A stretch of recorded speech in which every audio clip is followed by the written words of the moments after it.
We've all heard the story. In 1621, a group of pilgrims sat down to feast with Native Americans in what would become the first Thanksgiving.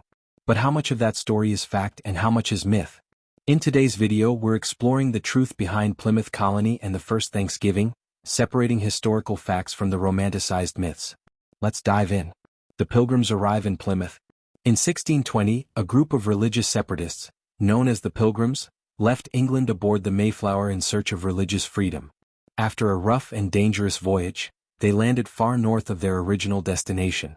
They chose to settle in Plymouth, Massachusetts, in what would become Plymouth Colony. The Pilgrims weren't alone though.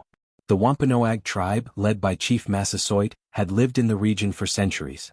While the Pilgrims initially struggled, they formed a critical alliance with the Wampanoag, which would prove vital for their survival. The first Thanksgiving, fact versus fiction. The first Thanksgiving is often depicted as a peaceful feast between the Pilgrims and the Wampanoag, with everyone sitting around a large table eating turkey, pumpkin pie, and corn. But the reality of the event is much more complicated. Let's break it down. The date. The first Thanksgiving didn't happen in November as we know it today. The feast likely took place in the fall of 1621, not on the fourth Thursday of November. It was a harvest celebration, not an annual tradition. The food. While turkey was probably on the menu, it wasn't the centerpiece of the meal. The Pilgrims and the Wampanoag likely ate venison, deer meat, seafood, fish and shellfish, corn, beans, squash, nuts and berries. Pumpkin pie as we know it today didn't exist. The Pilgrims had no ovens, so pie wasn't a part of the feast. The guests. Historians estimate that the first Thanksgiving lasted for 3 days and included about 50 Pilgrims and 90 Wampanoag. It wasn't just a small gathering, it was more of a joint celebration of survival and friendship. The Wampanoag didn't just join the Pilgrims, they were vital to the feast's success.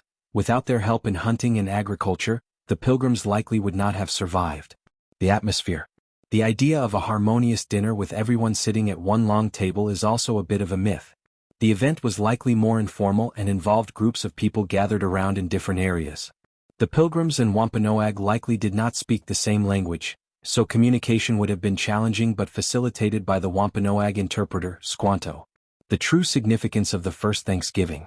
The first Thanksgiving wasn't about national unity as we think of today. It was a celebration of survival, a shared moment between two very different groups, bound by mutual respect and the necessity of cooperation.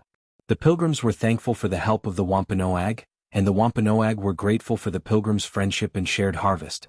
While it wasn't a long-lasting tradition at the time, the first Thanksgiving would eventually be mythologized and turned into the American holiday we know today, a time of reflection on gratitude, family, and togetherness.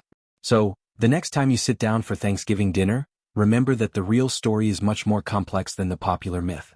It's about survival, cooperation, and the unique relationship between the Pilgrims and the Wampanoag. What do you think about the true story of the first Thanksgiving? Let us know in the comments. And if you enjoyed this video, be sure to like, subscribe, and hit the notification bell for more history debunks and facts. Thanks for watching.